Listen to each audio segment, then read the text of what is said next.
The super school doctor episode 23 की शुरुआत वहीं से होती है जहाँ से इसका पिछले वाला एपिसोड खत्म हुआ था। तियांगजियांग ने सोरोजुन को एक बहुत ही जोर से थप्पड़ मारा था, जिसकी वजह से सोरोजुन रोते रोते तियांगजियांग से कहती है, तियांगजियांग क्या तुमने मुझे थप्पड़ मारा? तियांगजियांग हमने 3 साल से डेट किया है और तुमने मुझे थप्पड़ मारा क्योंकि तुम्हें लगता है कि मैं किसी दूसरे लड़कों के साथ संबंध बनाता हूँ। तो जब तुम्हें मुझ पर इतना भी भरोसा नहीं है तो चलो आज से हम ब्रेकअप कर लेते हैं। जिसके बाद तियांगजियांग सोरोजुन को कांपते हुए कहता है, सोरोजुन मुझे तुम्हें मारने का इरादा नहीं था, मैंने तो गलती से तुम्हें मार दिया, प्लीज मुझे माफ कर दो, मैं दोबारा ऐसा नहीं करूंगा और मैं सच में तुम्हें बहुत ही ज्यादा पसंद करता हूँ। लेकिन सोरोजुन तियांगजियांग का बात नहीं मानता और वो अपना सूटकेस बांध के तियांगजियांग के घर से निकल जाता है और तियांगजियांग उसे पीछे से रोकने लगता है और तियांगजियांग सोरोजुन को चिल्लाते हुए कहता है, सोरोजुन प्लीज रुक जाओ, मैं दोबारा ऐसा नहीं करूंगा, प्लीज मुझे छोड़कर मत जाओ। लेकिन सोरोजुन उसकी बात नहीं मानता और वो कहता है, तुम्हें तो पता ही है कि मैं दोबारा वहाँ पे नहीं जाने वाली हूँ, तो भला इसी में होगा कि तुम यहाँ से चले जाओ और मेरा पीछा करना बंद कर दो। और जियांग उन लोगों को जाते हुए पीछे से देखता है और कहता है, वो लोग आधी रात को 22 स्ट्रीट जा रहे हैं, उनके साथ कुछ बुरा भी हो सकता है। और फिर तियांगजियांग सोरोजुन से कहता है, सोरोजुन ऐसे तुम मुझे जो भी बोलोगे मैं वो करूंगा, अगर तुम मुझे उठने बोलोगे तो मैं उठ जाऊंगा, अगर तुम मुझे बैठने बोलोगे तो मैं बैठ जाऊंगा,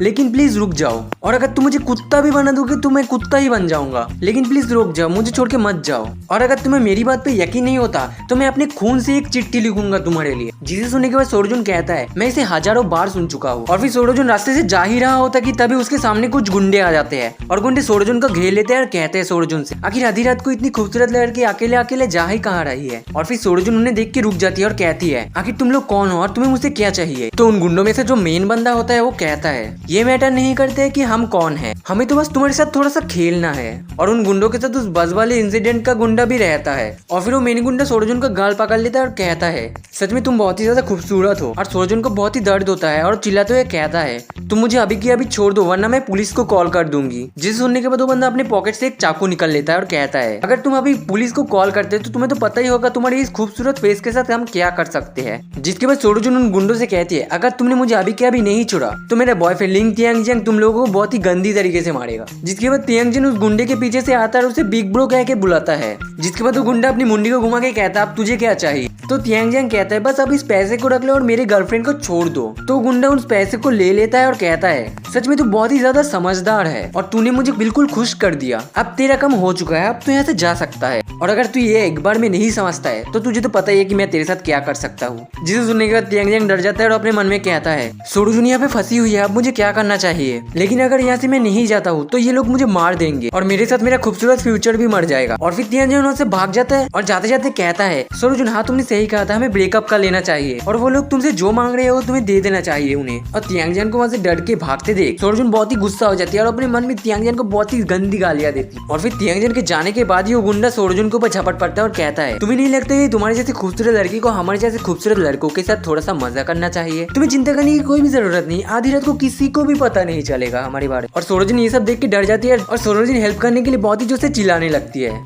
और फिर उस गुंडे को पीछे से एक बंदा कहता है, हे भाई तो अपना गंदा हाथ उस लड़की के ऊपर से जल्दी हटा दे। तो गुंडा अपनी मुंडी को घुमा के कहता है, फिर से कौन आ गया है बे? तो वो लड़का और कोई नहीं बल्कि हमारा जियांग होता है। और हमारा जियांग उस गुंडे से कहता है, तूने अपने गंदे हाथ से मेरे दोस्त को छूने की हिम्मत कैसे की? तो पीछे से उसका पार्टनर कहता है, होंग्स भाई ये वही बंदा है जिसने की बस में मेरे को बहुत ही गंदी तरीके से पेला था। तो उसका मेन गुंडा कहता है, ठीक है तू उस लड़की को संभाल, मैं इस बच्चे को देख के आता हूँ। और सोरोजुन जियांग को देख के कहती है, जियांग ये कमीने मुझे नुकसान पहुंचाना चाहते हैं, प्लीज आप मेरी मदद कीजिए।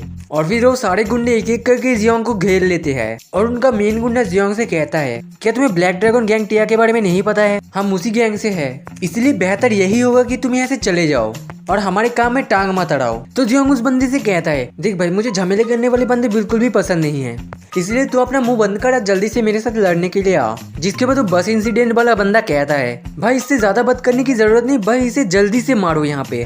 उसकी वजह से मुझे पुलिस के पास से निकलने के लिए मुझे कई प्रयास करने पड़े, अब मुझे बस उसे एक बार एक सबक सिखाना है। और फिर वो बंदा अपने पास से एक चाकू निकल लेता है और जियांग से कहता है, जियांग तूने बहुत ही बड़ी गलती कर दी यहाँ पे आके, तूने पहले ही मुझे बस में मेरी रेपुटेशन को बर्बाद कर दिया और अब मैं तुझे मार के इसका बदला लूंगा।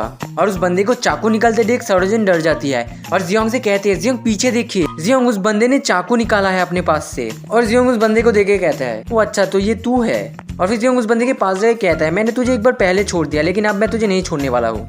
ये कह के उस बंदे के मुंह पे जियांग एक बहुत ही जोर से घूंसा मारता है जिसकी वजह से उस बंदे के नाक से खून निकलने लगता है। और फिर जियांग उस बंदे के पार्टनर को भी मारता है और फिर जियांग उन दोनों को नीचे लेटा के मारता है।